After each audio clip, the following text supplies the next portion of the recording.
선지자 이사야의 책에 쓴바 왕에서 외치는 자의 소리가 이스라엘에 너희는 주의 길을 준비하라. 내 오실 길을 준비하라. 모든 골짜기가 메워지고 모든 산과 전 산이 낮아지고 큰 것이 낮아지고 험한 길이 편안해질 것이요 모든 육체가 하나님의 원하심을 보리라 함과 같으니라. 아멘.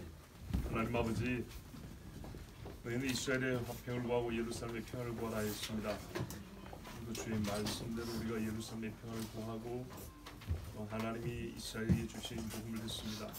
나에게도 주신 복음이요 예수 만날 준비를 하게 하시는 주의 말씀이니 이 저 멀리 광야에서 들려오는 소리를 잘 듣고 예수 만날 준비, 왕이 오실 길을 준비하는 백성이 되게 해주시옵소서.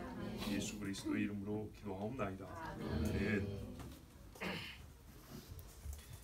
세례 요한이 광야에서요 세례를 줬어요. 광야에서요.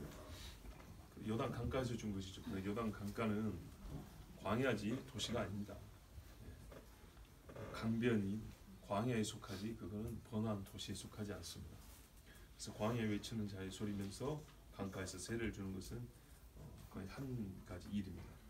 자, 이 일을 두고 누가는 이 일은 하나님께서 이사야 선지자를 통하여 하신 말씀의 성취다, 즉 예언의 성취다, 이렇게 우리에게 가르쳐주고 있습니다.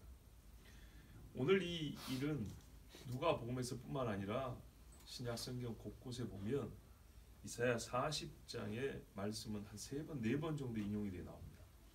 그만큼 세례 요한의 사역은 하나님께서 이사야를 통하여 하신 주의 길을 준비하라, 예배하라의 사역에 맞다. 바로 그것이라는 것을 성경에 여러 차례 반복해 보여주는데 오늘 우리 역시도 이 말씀을 참 많이 들었단 말입니다.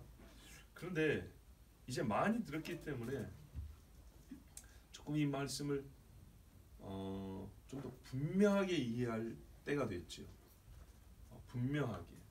그러니까는 이 말씀이 무슨 뜻인가, 그러니까 이 말 뜻이 무엇인가 뿐만 아니라 누구를 가리켜 하는 말인가에 대해서도 이해를 해야 된다는 겁니다. 조금 더 분명하게, 조금 더 좀 깊게, 성숙하게 이해해야 된다는 얘기죠. 예를 들면 성경의 예언은요 직설적인 화법으로만 예언되어 있지 않습니다. 몇 월 며칠에 누구가 밥 먹을 것이다 이렇게만 예언되어 있지 않고 예언에 쓰는 말, 예언의 말이 비유가 들어있고요, 상징도 들어있고요, 어떤 경우에는 뭐랄까요, 우화 같은 것도 들어있어요. 스토리를 가지고 예언을 한단 말입니다. 그래서 해석이 필요하게끔 되어 있어요. 오늘 이 말씀, 그래서 이제 그런 비유는 어떻게 이해하면 되냐면 우리가 좀 깊이 들어가 봐야 본 뜻을 알 수 있죠. 그런데 어떤 예언은요, 보세요, 표층, 그러니까 맨 겉면을 읽고 그 말 뜻을 이해할 수 있는 게 있고요, 속으로 들어가야 이해할 수 있는 게 있는데 꼭 그렇게 나눠져 있지 않고 두 가지를 함께 말씀한 경우가 있습니다. 표층적 의미하고 심층적 의미가 같이 주어진 경우가 있어요. 예를 들면 오늘 말씀 같은 거 보세요. 주님이 오시는데 예수님이 이 땅에, 그러니까 이 땅이 이스라엘입니다. 이스라엘 오실 때 어떻게 온다냐면 바란에서부터 저기 아래쪽에서부터 옛날에 에돔 땅을 거쳐서 이렇게 올라오신다고 그랬어요. 우리가 말하는 왕의 대로 있죠. 그 길을 따라 오셔서 감람산으로 오신다고 그랬어요. 그게 뭐냐면 실제로 걷는다는 얘기거든요. 예. 그럼 어떻게 돼? 그 길을 막아야겠어요? 어떤 이는 막겠죠.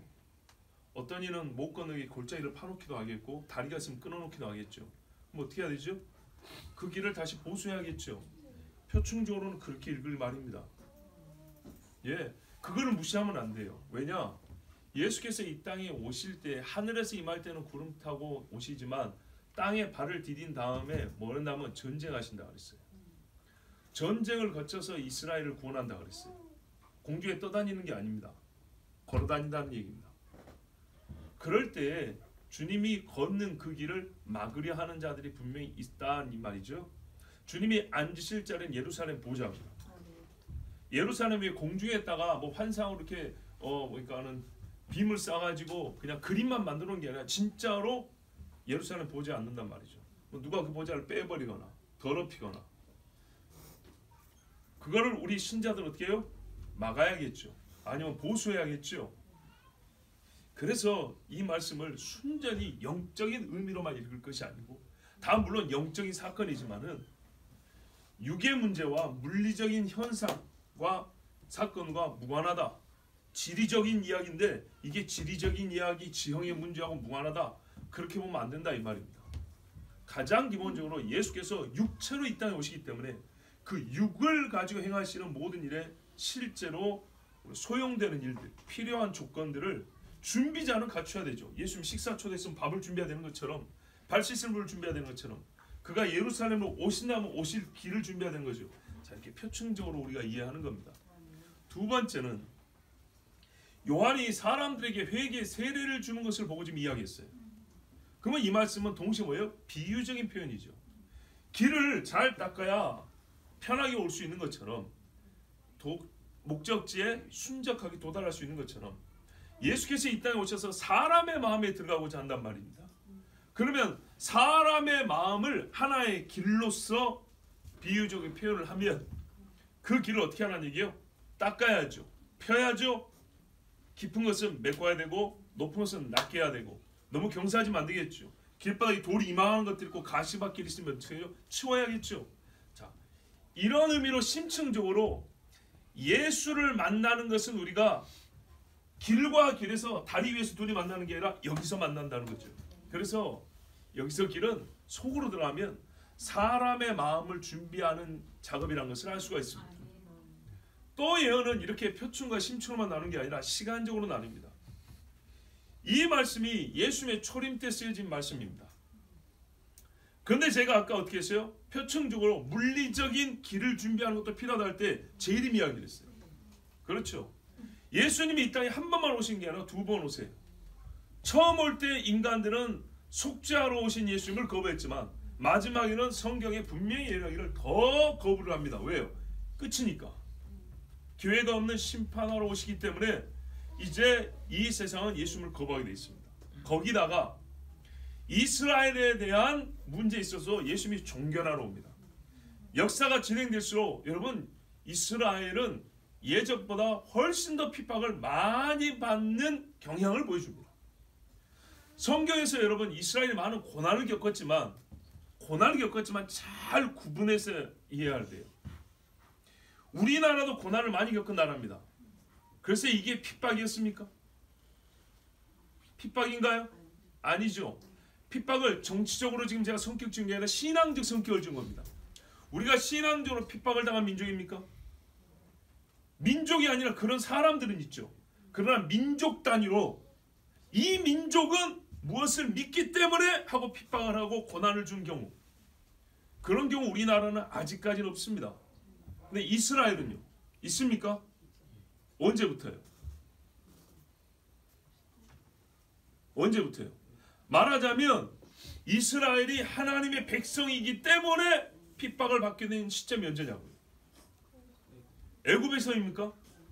애굽에서 쪽수가 안 늘었으면 핍박 안 당해요. 하나님 믿는다고 핍박한 게 아니었어요. 그래서 그런 거 아닙니다. 광야에 있어요. 아말렉 사람들이 온 거 자기들 경계에 지나가니까 그런 거예요. 분명히 보세요. 고난은 고난인데 하나님의 백성이기 때문에 민족 단위로 받은 고난이 언제냐고요. 찾기 어렵죠. 정말 찾기 어렵습니다. 바벨론에 포로 끌려간 거예요? 그건 아니죠. 고난이 아니라 죄값이죠. 그거는. 그죠? 바벨론이 야 세상 천지에 여호와를 믿는 백성이 있어. 이놈들은 없애야 돼. 이러고 들어왔습니까? 그런 거 아니죠. 그런 거 아니에요. 자기들이 하나님을 똑바로 못 섬겨서 하나님을 불러갖고 쳐버린 거였어요. 다니엘 세 친구 그건 개인이죠.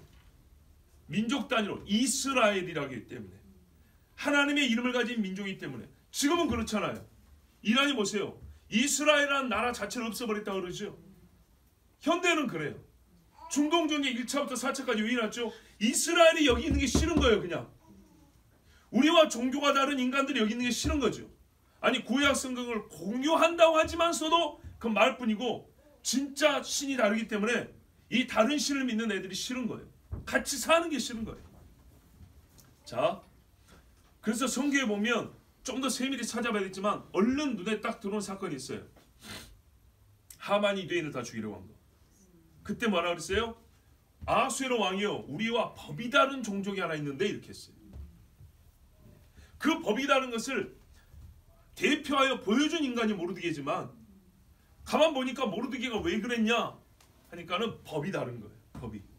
인격의 문제가 아니었어요. 그래서 모르드게만 특이한 인간이 아니고 이 민족이 다 모르드게가 같은 법을 갖고 있어서 안 된다고 그랬어요. 사실 이거는 다니엘 때도 나타났고 새 친구도 보이지만 그거는 개인도 아니었지만 민족적으로. 그 다음에 우리가 얼마 전에 들은 대로 안티오쿠스도 말이죠. 율법을 믿는 하나님의 백성들, 하나님께 제사하는 싹 죽여버린다고. 자, 이래서 이제 마카비 혁명도 일어나고 유대인들이 독립전쟁하고 그랬죠. 그 다음에 역사들은요, 대체로 이스라엘이라는 민족 자체를 싫어합니다. 그런데 거기다가요, 예수가 왔어요. 예수가 오니까 어떻게 했죠? 예수 믿는 사람들은 시간적 여유를 두지 않냐고 예수 믿는다는 사건, 예수 믿음의 사건이 시작된 그때부터 미움을 받아요.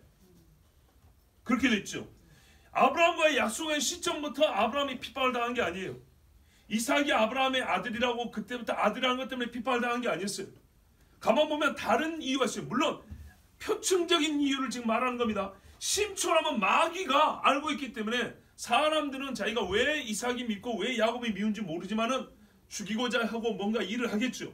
그러나 그 가장 깊은 곳에서의 이유가 사람들의 지각 속에서 저들이 미워, 저들이 무엇이기 때문에 나는 죽여야 되는 이 생각으로 끌어오르기까지.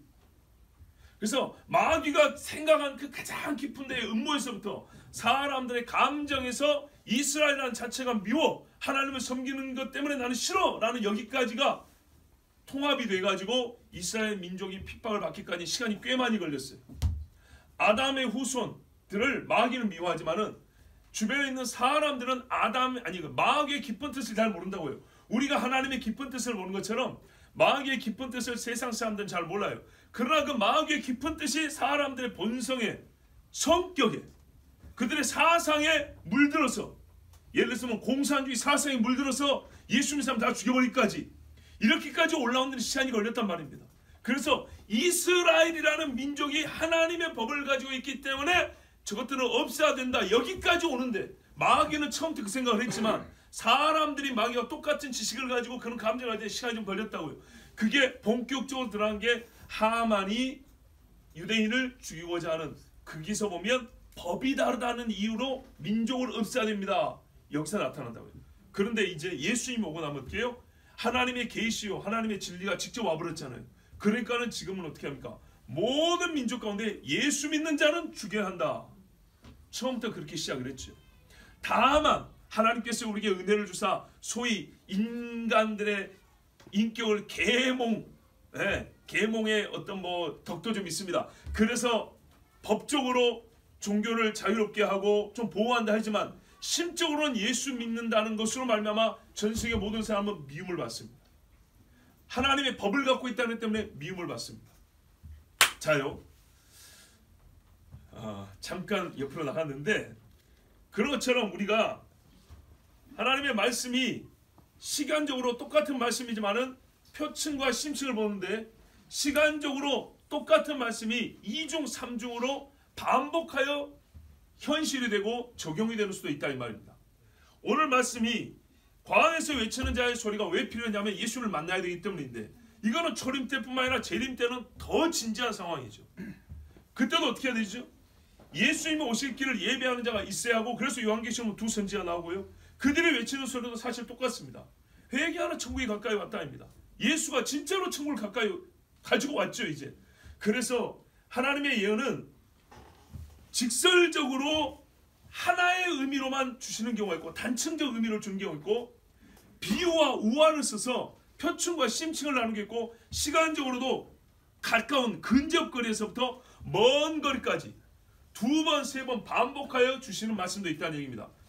이거를 정리하면 오늘 이 말씀은 무슨 말이냐, 초림 때나 재림 때나 예수님이 실제로 도보로 걷는 길을 표층적으로 보면 두 시간대 다 준비하는 사람들이 있어야 한다는, 예수님의 장례를 준비하는 사람이 있는 것처럼. 그리고 심층적으로 보면 사람의 마음을 준비하는 일이 있어야 하는데, 그것 역시 시간대로 나눈다면 예수님의 초림 때나 재림 때나 다 있다 이 말입니다. 이해가 되시죠? 물리적 길을 준비하는 것과 사람의 심령을 준비하는 일, 두 가지가 다 예수님을 만난다면 필요한 일이고, 그것은 하나님께서 예수님을 이 땅에 보내실 때, 처음 보내실 때와 마지막 보내실 때도 역시 똑같이 우리에게 주신 메시지다 이런 말입니다. 그렇기 때문에 2000년 전에 하셨던 이 말씀을 듣고 우리가 이 말씀 듣고 무슨 말인지 깨달을 뿐만 아니라 실제로 소위 적용을 한다면, 우리가 세례 요한과 같이 외치는 자가 되든지, 아니면 세례 요한과 같은 외침을 내가 듣는다면 어떻게 된다고요? 주의 길을 준비해야 된다는 거예요. 어떻게 해요? 내가 길을 닦을 수 있는 닦고, 무엇보다 더 중요한 건 마음의 길을 곧게 하고 닦는다는 것입니다. 마지막에 가까울수록 마음의 길을 닦는 이 일은 예수를 만나고자 하는 모든 자에게, 하나님께서 우리에게 예수를 보낼 때 모든 자에게 명령하고 요구하는 사항입니다. 자, 그런 뜻으로 우리가 이 말씀을 아는데, 오늘 이제 본문에 좀 입각해서 좀 더 집중해서 본다면 어떤 거죠? 시기적으로 초림 때, 그렇죠? 층 위로 나누면 좀 더 깊은 심층적으로. 왜냐하면 세례 요한이 와서 광야에서 실제로 도로를 닦는 것이 아니었고요, 입성할 때 사람들이 어떻게 해요? 막 길에다가 그 종려나무 가지 깔고 옷 벗고 하죠. 그 길 놓는 겁니다. 이게 바로 왕의 길이라는 겁니다. 자, 그런데 지금 세례 요한의 사건을 가지고 이 말씀을 바로 시작을 했어요. 그러니까 무슨 말이냐면, 이 말씀이 성취되기 시작한 게 세례 요한의 사역부터다 이 말입니다. 자, 세례 요한이 그 무슨 일을 했냐 했더니 사람들의 마음을 돌이키는 일을 했어요. 그러니까는 시기적으로 초림 때, 층위적으로는 심층적인 일을 한 거죠. 예수님이 처음 오실 때 사람들로 하여금 예수님을 만나게 하려고 마음을 준비하는 일을 했는데, 그것이 바로 요 예언의 성취가 있으니, 여기서 말하는 길이라는 것은 사람의 마음을 비유적으로 말한 것이구나 라는 걸 알 수 있다는 얘기입니다. 자, 이제 여기까지는 다 알겠는데, 우리가 이런 분석을 하자고 말씀을 보는 건 아니죠. 최종적으로 우리가 정말 주님의 길을 준비하는 자가 되고자 하는 것이죠. 자, 그래서 제가 오늘 여쭤봅니다. 이사야 40장에서 40장 3절에서 5절 말씀이 뭡니까? 세례 요한이 하는 사역을 지금 가르쳐주고 있는데, 우리가 그동안에 조금 단순하게 생각했다거나 깊이 생각하지 않은 부분이 뭐냐면, 제가 이걸 질문으로 한번 나타내 볼게요.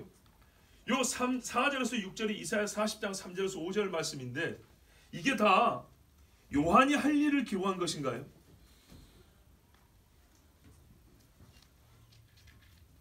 아니, 말씀을 보고 대답을 한번 해보세요.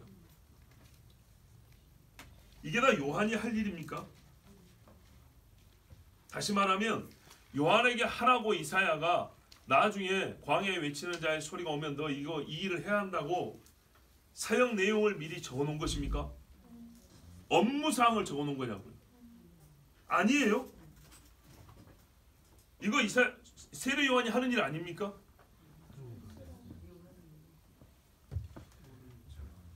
자, 좀 더 제가 구분해서 표현해 드릴게요. 4절에서 6절 말씀이 이사야의 말씀인데, 요한이 이 4절에서 5절 말씀을 말을 하는 건 맞습니다. 즉 요한의 대본이에요. 대본. 요한이 와서 요 4절부터 6절까지의 말씀을 말은 합니다.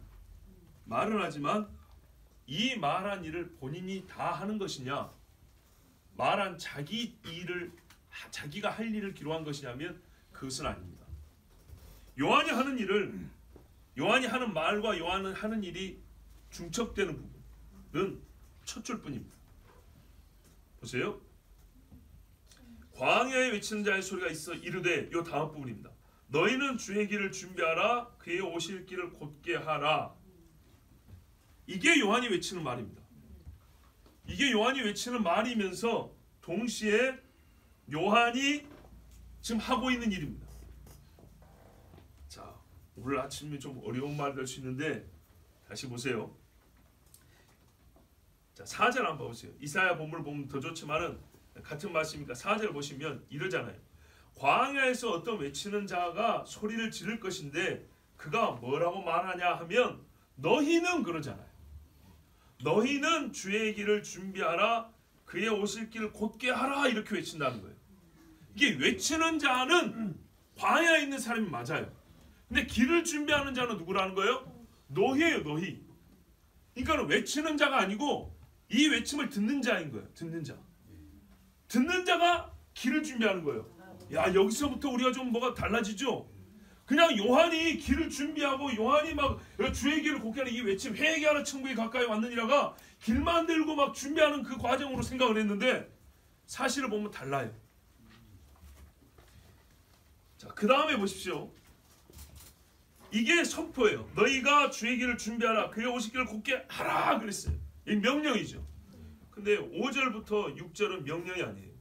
모든 골짜기가 메워지고 모든 산과 작은 산이 낮아지고 굽은 것이 곧아지고 험한 길이 평탄하여질 것이요.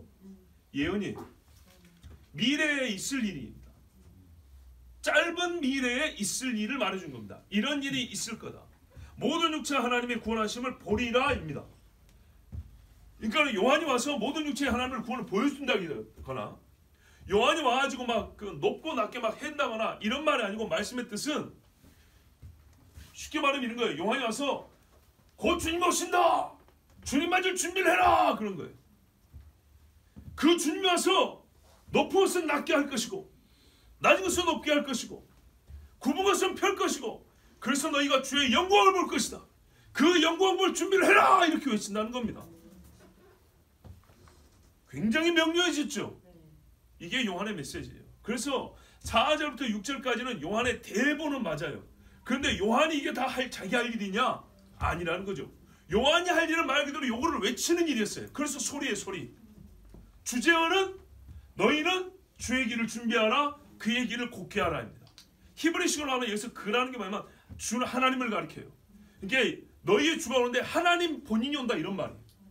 하나님 본인이 우리를 찾으러 우리를 구원하러 오니까 백성된 우리는 어찌해야 되겠어요? 길을 준비해야죠. 길 닦아야죠. 그거 하라 그랬어요. 그럼 그가 와서 이 백성에게 무슨 일을 할 것이냐? 5절과 6절 같은 일을 할 것이다.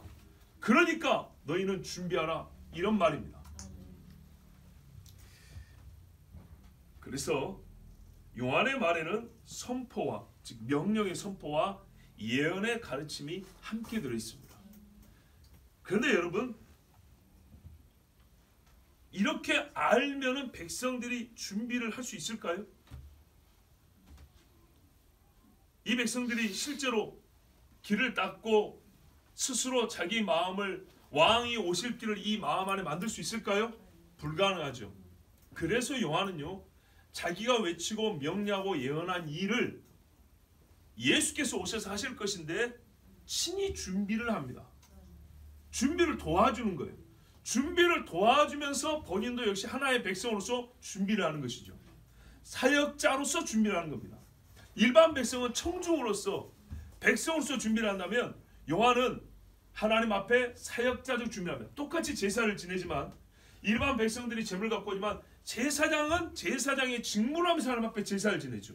그런 것처럼 요한도 백성이면서 외치는 자의 소리라는 사명을 감당하면서 이 준비를 합니다. 그럼 뭘 해야 되겠어요? 요한은 자기 자신의 마음도 닦아야 했죠. 그리고 이 소리를 듣는 자들이 실제로 그 마음을 닦을 수 있도록 도와줘야겠죠. 그렇죠. 즉 무슨 말입니까? 예수님이 오실 길을 준비하는 자로서 자기도 사역을 해야 되는데 예수님이 오시면 뭐 한다고요? 높은 건 낮추고 낮은 건 올리고 굽은 거는 펴고 막 길이 엉망진창인 것은 청소하게 깨끗하게 하고 요 일을 한다 그랬죠.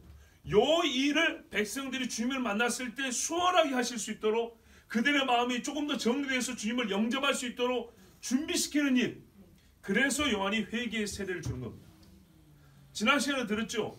예수님의 세례와 요한의 세례가 동질인데도 다르다고. 어떤 회에서요? 요한의 세례가 회개로 말미암아 얻는 세례하는 것은 성질이 똑같은데 불완전하다고요. 그래서 요한의 세례를 받은 자들이 나중에 예수의 세례를 다시 받는데 우리가 처음부터 예수의 세례를 받았다면 요한의 세례를 받을 필요가 없다 그랬죠. 왜? 전체 집합 안에 부분 집합인 것처럼 요한의 세례는 예수님의 세례 안에 들어있기 때문에. 그러나 예수님을 아직 만나기 전의 사람들에는 준비 단계로서 예수님이 실제로 우리 안에 주시는 회개로 말하면 죄의 사함을 그 맛보기를 이 백성들에게 보게 하는 것은 준비 단계로서 유용하고 필요한 일이라고 그랬죠. 그래서 하나님께서 이 일을 주신 거예요. 마치 예수님이 직접 그냥 오셔야 되는데 수천 년 동안 제사를 통하여 예수께서 하신 일을 보여주신 것처럼 요한은 예수님이 하신 일 실제로 낮추고 높이고 펴는 이 모든 일을 미리 보여줬어요. 그리고 미리 백성들이 그 부분적인 것을 맛보고 했어요. 그것이 바로 회개의 세례였던 겁니다. 그래서 요한은 백성들에게 준비하라고 명령하고 있을 일을 예언하면서 스스로 친히 이 준비를 하는 사람으로서 이 백성의 준비를 도와줬어요. 이들이 준비되게 하는 것을 돕는 것이 또 하나의 준비거든요. 그래서 요한은 세례를 주었다는 것입니다. 그러니 이 세례를 주는 모습에서 하나님의 말씀이 성취되었다 이렇게 하는 거예요. 예, 그러면 다시 원점으로 돌아갑니다. 이 말은 요한이 하는 사역이기도 합니다. 그러나 우리가 이렇게 구분하여 볼 것은 성경에 우리에게 그렇게 가르치고 있기 때문입니다. 분명히 요한의 화법에는 미래형입니다. 자기가 하겠다는 게 아닙니다. 그러나 그 일 앞에 또 자기가 하는 일이 될 수밖에 없는 것은 준비라는 말이 있기 때문에 이 준비를 백성에게만 준비하라 하고 자기는 준비자가 아니냐면 아닌 것이죠. 이 외침하는 것이 준비이기 때문에 본인도 한 사람의 사역자이면서 준비자인 고로 백성에게 회개의 세례를 받게 하여 예수님 만날 준비를 하게 하여 본인은 준비자가 되고 그들도 준비시키고 이렇게 해서 최종적으로 예수님을 만났을 때 사람들이 어떻게 해요? 보다 쉽고 빠르고 바르게 예수님을 영접할 수 있도록 돕는 일을 했던 것입니다. 자, 우리가 지난주에 들었던 말씀이죠. 누가복음 7장 24절 30절에 보면 요한이 보낸 자가 떠난 후에 예수께서 무리에게 요한에 대해 말씀하시되 너희가 무엇을 버리고 광야에 나갔더냐 바람에 흔들리는 갈대냐 하면서 쭉 물어보고 선자보다 훌륭하다 했어요. 그러면서 예수님도 기록된 바 보라 내가 내 사자를 내 앞에 보내노니 그가 내 앞에서 내 길을 준비하리라 한 것이 이 사람에 대한 말씀이라 그랬어요.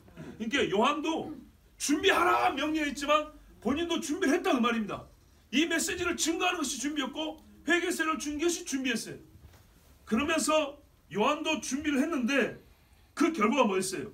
29절에 가면 모든 백성과 세리들은 이미 요한의 세례를 받은지라 이 말씀을 듣고 하나님을 의롭다 하되 보세요. 요한이 준비하고 준비한 결과가 우리 나왔죠. 요한의 세례를 받은 사람 즉 회개의 세례를 진실로 받은 사람들은 어떻게 했냐면 예수님의 이 말씀을 딱 들었을 때 요한이 가리켜 말한 자가 바로 예수님이구나 하면서 알고 어떻게 해요? 하나님께 영광을 돌렸어요. 하나님이 의로우십니다. 하나님의 의가 나타났습니다 하고 영광을 돌렸다는 거예요. 그러니까 어떻게 했죠? 예수님 만날 준비를 요한이 한 것이고 그 준비가 열매를 맺은 것이죠. 그러나 요한의 세례를 받지 않은 자 바리새인과 율법교사들은 분명히 인과관계에 이래요. 그의 세례를 받지 아니함으로 그들 자신을 위한 하나님의 뜻을 저버리니라. 하나님의 뜻이 요한을 통해 나타나는데 뜻을 받지 아니함과 요한의 세례를 받지 아니함은 동일한 것입니다. 그래서 예수님을 직접 만났을 때 어떻게 해요? 예수님을 알지 못하고 율법 들이대면서 누가 더 나은 선생인지 예수님하고 경쟁했죠. 다퉜죠. 그때마다 참패를 당했습니다. 결국에는 화 있을진자고 정죄를 받았습니다.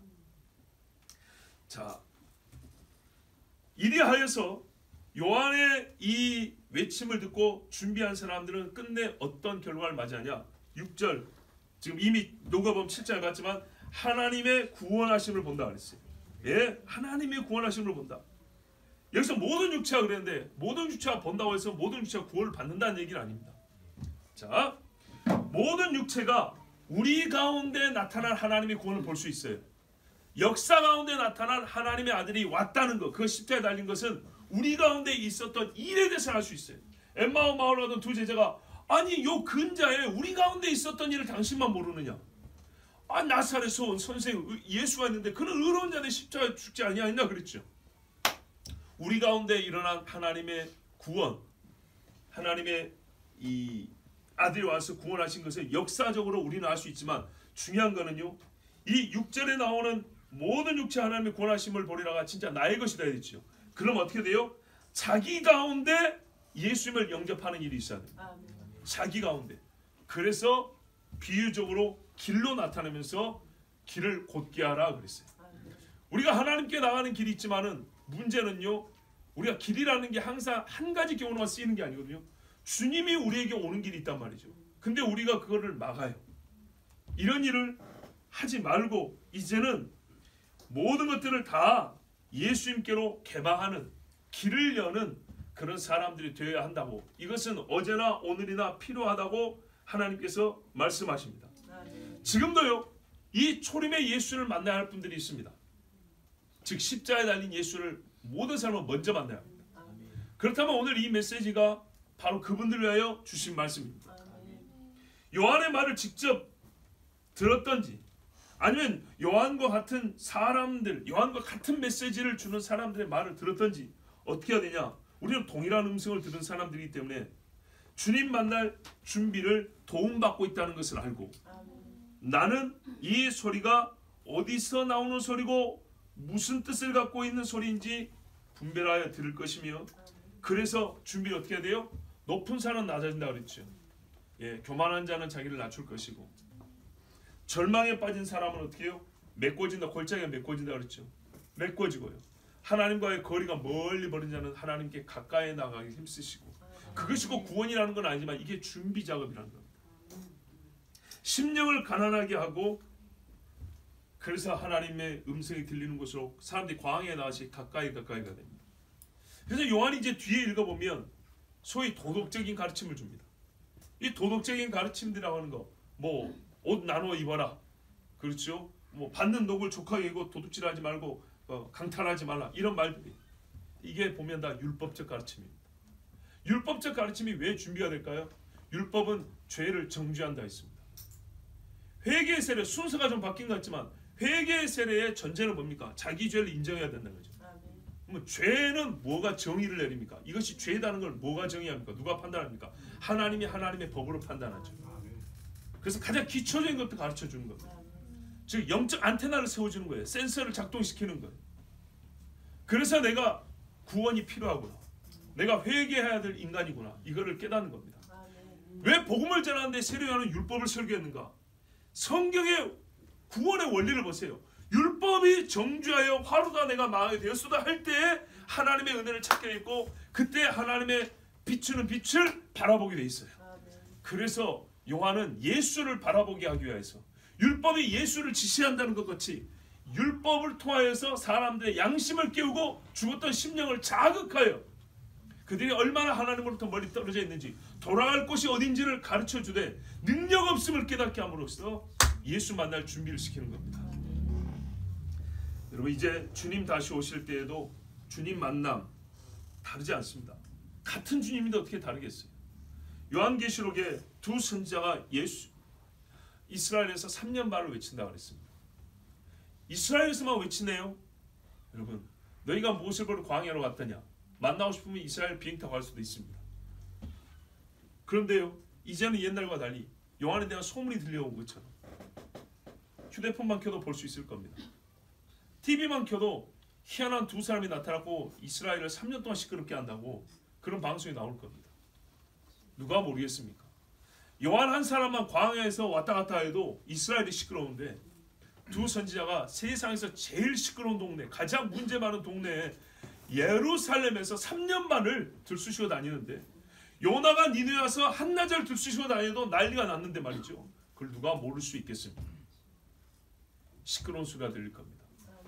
그때 되면 그 사람은 주님 오실 길을 준비한다는 걸 알고, 우리 역시 돕는 그 음성을 듣고 우리의 마음을 준비해야 됩니다.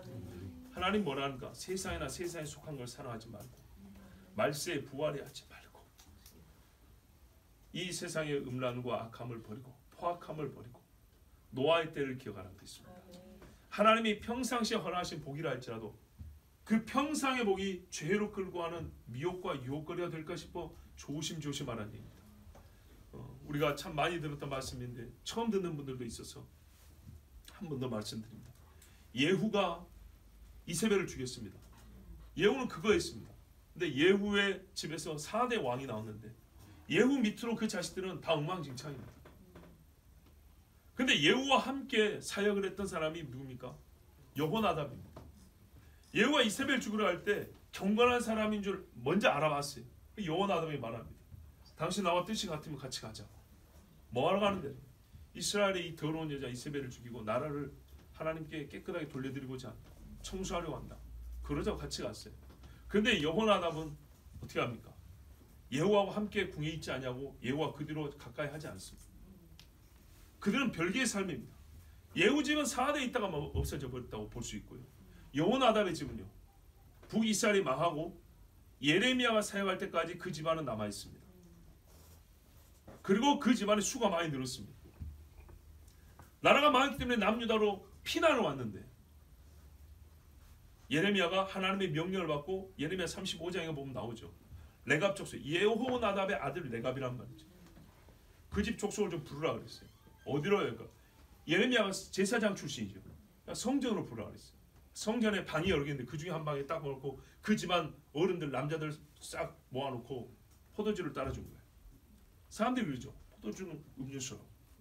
뭐 그럴 수 있습니다. 예. 목마르면 뭐 드신다고 해서 제가 정죄하진 않습니다. 그런데 거기 모아놓고 포도주 한 잔씩 마시라고 하니까 누가 줬어요? 선지자가, 제사장.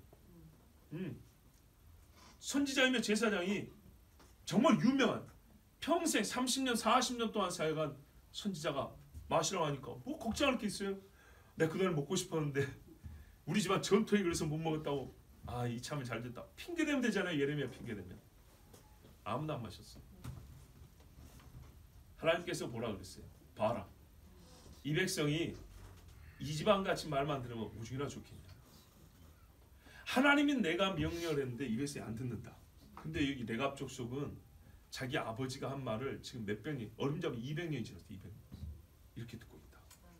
그래서 내가 하는 말이 뭐냐, 상을 줄 것인데 이 집안에서 내 앞에 설 자가 끊어지지 아니하리라고 했어요. 얼마나 놀라운 복입니까? 하나님 다 보고 있어요. 나를 사는 자 천대까지 은혜를 베푼다. 1000년을 은혜 베푼다 그러죠. 그때부터 지금 여러분 2000 몇백 년이 지났어요. 분명히 이 집안에서 오실 주님 만날 인간 사람들이 많이 나올 거예요. 그리고 이 사람들은 분문을 중충한 사람이었어요. 이 사람 똥문, 통고백 들어가는 문이 똥문이에요. 거기서 가면 베들레헴 가는 길목이라 했어요. 그 목자들이 바로 이 집의 후손이에요. 왜? 이 집은 도시 생활 안 하고 천막만 짓고 살았고 농사 안 짓고 목축만 했거든요. 근데 놀라운 건 이거예요. 왜 레갑이 이걸 명령을 했을까? 아버지 여호나답이 국가의 신앙 개혁자인데 아버지한테 뭘 배웠기 때문에 레갑은 이런 명령을 내렸을까? 너희는 포도씨에서 난 거, 포도 열매에서 전혀 먹지 말고 도시 생활 하지 말고 천막 짓고 살고 다른 직업 구하지 말고 양만 치라고 그랬어요. 그 외의 것이 죄라는 의미가 아니었어요. 왜 그랬을까? 예후랑 사역했는데 그랬어요. 예후랑 같이 사역하고 나라를 새롭게 했지만 예후는 거기까지였어요. 예후는 그 일은 잘했지만은 그 외에 신앙의 틀이 약한 사람입니다. 전반적으로 신앙의 삶의 처음부터 끝까지 A부터 Z까지가 신앙으로 채워진 인간이 아니에요. S라는 어떤 한 부분에서 탁월한 것이지 전체가 신앙화된 인간이 아니에요. 나머지는 세속화, 화석화, 굳어버렸지만 딱 한 부분만큼은 열심히 있어 사람이 그걸 쓸 수 있어요. 그러나 하나님이 요구하는 건 전인격이죠. 모든 것이 신앙화되어 있는 사람이에요. 겉부터 속까지, 처음부터 마지막까지. 그런 사람이 여호나답이에요. 그 여호나답이 맞죠. 하나님의 일을 멋지게 했지만 저 사람의 집에 어떻게 저렇게 무너지는 거 봤더니 일상생활의 경건이 안 되니까 무너지는 거예요. 대단한 사건은 행할 수 있어요. 사건은 일으킬 수 있어요. 저희가 어릴 때도 저희가 고등학교 때 말이죠. 어떤 우리의 구호가 있냐면 여수시를 예수시로 했고 고등학생들이 들고 일어났어요. 그래가지고 찬양팀이 엄청나게 많이 생기고 전부 다 학생들이 자기 자비로 교회 빌리고 회관 빌리고 노방전도 하고 기도회 하고 막 금식기도 하고 기도원 가고 난리도 아니었어요. 그 물꼬를 튼 사람이 누구냐? 저하고 저희 친구들이었어요. 그런데 문제는 이겁니다. 그 친구들이 지금 예수님 잘 믿냐? 아니요. 이단에 빠진 자가 한두 명이 아니고요. 교회 떠난 자가 한두 명이 아니에요. 그러니까 뭐냐면 그 일에는 탁월하게 잘했지만은 그 열심, 찬양으로 교회 젊은이들, 청년들을 일으켰다는 것, 그 열심은 좋은데 그 외의 것들에 신앙화가 되지 않은 거예요. 결혼은, 직업은, 학교 생활은, 인생의 성공이란 이 모든 것에 있어서 우리가 무슨 관하고 관점들 얘기하죠. 이 모든 관점이 성경적인 관점으로 구축되어 있지는 않은 거예요. 그냥 우리가 젊을 때 잘하는 것, 하나님을 영광해서 한 가지, 이거는 뾰족하게 튀어나지만요, 뾰족한 봉우리 하나 가지고 땅이 하나님 앞에 다 드려지고 평탄되는 건 아니에요. 그래서 그것이 끝나고 나니까 험해지는 거죠. 많은 찬양 사역자들이 왜 무너집니까? 노래는 잘 불러요. 곡은 잘 썼어요. 근데 그것밖에 그 외의 것들이 그에 비해서 너무 약한 거예요. 자, 그런데 여호나답이 본 거 이거죠. 일상의 모든 일이 사소한 것까지 하나님 앞에 바쳐지지 않으면 지금의 이 개혁은 아무 쓸데없다는 거예요. 보여주잖아요. 수많은 개혁자들 본인이 보여주잖아요. 한 세대가 끝나면 없어져 버리잖아요. 그래서 여호나답은 자기 자신이 명령을 했어요. 가장 고상하고 수준 높은 것을 말한 게 아니라 기초적인 걸 말했어요. 근데 여러분, 기초가 쉽지만요, 아셔야 돼요. 기초가 다른 사람은요, 위에 쌓는 것도 달라질 수밖에 없게 돼 있어요. 정말 여러분 봐보세요. 똑같이 돈 욕심 있어도 맨날 천막 짓고 사는 것을 못 벗어나는 입장에서 욕심 있으면 뭘 얼마나 욕심을 낼 수 있겠습니까? 그렇지 않아요? 천막이 10만 원짜리부터 100만 원짜리일 수 있지만 성에 들어가면 집은 지하방에서부터 초고층 빌딩까지 있을 수 있어요. 다르죠? 그러니까는요, 원천적으로 어떤 면에서 봉쇄를 시켜놓은 거예요. 사람의 연약함을 알기 때문에 우리가 스스로 올무를 맨날 했죠. 나시린 서양하죠. 나시린 서양한 것처럼 자기 후손들을 쉽게 말하면 생활 방식에 있어서 나시린화 시켜버린 거예요. 근데 놀랍게도 이 자식들이 그거를 지켰다는 겁니다. 살아보니까 세상의 많은 맛을 보고 사는 것보다 하나님의 백성으로 사는 것이 좀 불편하지만 이게 더 좋았던 거예요. 모세가 뭐라 그래요? 애굽의 모든 보화를 누리는 것보다 하나님의 백성과 함께 그리스도를 위하여 잠시 영화를 누리는 것보다 하나님의 백성과 함께 고난받기를 더 즐거워했다. 세상에 이런 인간들이 있는 거예요. 근데 그런 인간들을 하나님이 기억하신다니까요. 세례 요한도 마찬가지입니다. 자기 아버지가 제사장이에요. 예? 사가랴입니다. 이 사람이 아버지의 뒤를 이어서 정말 성제사 오는 좋은 것들을 먹고 있고 지위 높고 명예로운 사람이 될 수 있었어요. 근데 나이 30 조금 넘어서 목이 잘려 죽었어요. 오직 태어날 때부터 예수 죽을 때까지 예수 살다 죽은 사람이에요. 그리스도를 위하여 모든 좋은 것들을 버리고 고난을 사사한 사람, 모세, 요한, 여호나답이 그랬어요. 버려야 한다. 그렇지 않으면 지금 뜨거운 마음 지킬 수 있는 게 아니다. 사람의 마음이란 거는요, 많은 조건에 영향을 받게 돼 있어요. 우리는 대부분 물론 조건 중에도 제일 중요한 건 터입니다. 터가 중요하죠. 맹모 삼천지교라는 것도 의미적으로 보면 그런 겁니다. 사람이 뭐 친구를 잘못 만나고 뭐가 멀쩡하면 기본적으로 터의 문제입니다. 풍수지리로 말하는 터가 아닙니다. 시편에 그러잖아요. 터가 무너지면 의인의 쌓은 일이 무엇이 되느냐, 헛것이 된다 그랬어요. 교회도 반석이라는 터 위에 찐다 그랬어요. 모래가 아니라 신앙의 터입니다. 신앙의 터. 우리 생활 방식이나 사고 방식에 있어서요, 터와 같은 기초들이 있어요. 그 기초를 잘 만들어야 됩니다. 그래서 명령을 했어요. 가장 쉬운 거, 고사한 거잖아. 너가 도둑질하지 마라, 음란하지 마라, 거짓말하지 마라, 사람 때리지 마라. 이렇게 요한이 율법을 가지고 그 틀을 닫고 예수를 만날 준비를 시켰어요.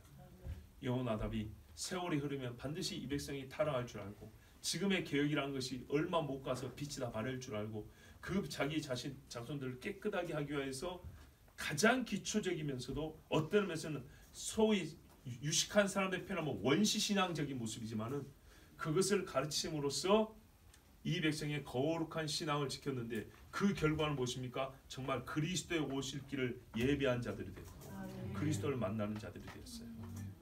그러므로 여러분, 내가 예수를 믿는다면 내가 예수를 믿는 것 같다는 자기 느낌이나 판단을 의지하지 말고요, 정말 내 마음이 고다 평탄하여 주를 향해서 가시라든지 쓰러진 나무라든지 이런 게 길 위에 놓여 있지 않은지 그걸 꼭 확인하시기 바랍니다.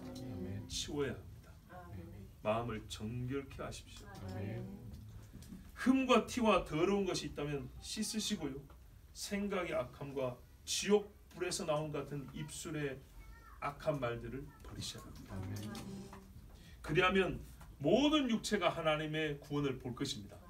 그런데 그때 나는요, 구원하심을 보는 자로 끝난 게 아니라 구원하심을 얻는 자에 속할 것입니다. 아멘. 기도하겠습니다. 하나님 아버지 감사합니다. 오늘 말씀하여 주셔서 우리가 세례 요한에게 하나님이 하셨던 말씀, 장차 광야에 외치는 자의 소리가 와서 이런 말을 할 것이라는 것, 그게 무슨 말인지를 알게 되었습니다. 또한 실제로 그 말대로 주님 만날 준비라는 우리는 어찌해야 될 것임을 알았습니다. 하나님 아버지, 예수께서 구원의 여정이 쉬운 것이 아니라 구원을 얻음의 쉬움을 우리에게 가르쳐 주시고 허락해 주셨습니다. 예수를 믿고 사는 과정은 고난이 있지만 구원 자체는 하나님께서 하나님께 이르는 길을 쉽게 보여주셨습니다. 예수의 보혈을 믿으라 하였습니다. 예수의 구속사역을 믿으라 하였습니다. 이 쉽고 가벼운 멍에 가벼운 길, 쉬운 길을 보여주셨습니다. 다만 문제는 우리의 마음이 곧지 못해서, 우리의 마음에 더러운 것들이 가득해서 높고 낮아져서 주님을 만나지 못하나이다. 아버지 하나님, 이제 오늘 세례 요한의 2000년 전의 외침을 다시 이 작은 종의 입술을 통하여 들었으니 우리가 아직 예수를 못 만났다면 우리의 마음을 깨끗하게 하고 곧게 하여 주셔서 예수님을 만나게 하여 주셨고, 또한 장차 다시 오실 예수님 만날 준비를 우리 교회가, 우리 모든 하나님의 백성들이 행할 수 있게 도와주시옵소서. 이를 위하여 성지순례도 준비한 줄로 믿습니다. 비록 우리가 작습니다마는 아버지, 주님 오실 길에 돌 하나는 치우고 오겠습니다. 주님 허락하여 주시옵고, 더하여 우리의 심령에 하나님의 오실 길, 주의 영광을 보는 구원을 볼 길을 막는 모든 장애물들을 제하여 주시고 주님과 내가 심령으로 가까워진 은혜를 허락하여 주시옵소서. 우리를 사랑하시는 예수 그리스도 이름으로 기도하옵나이다. 아멘.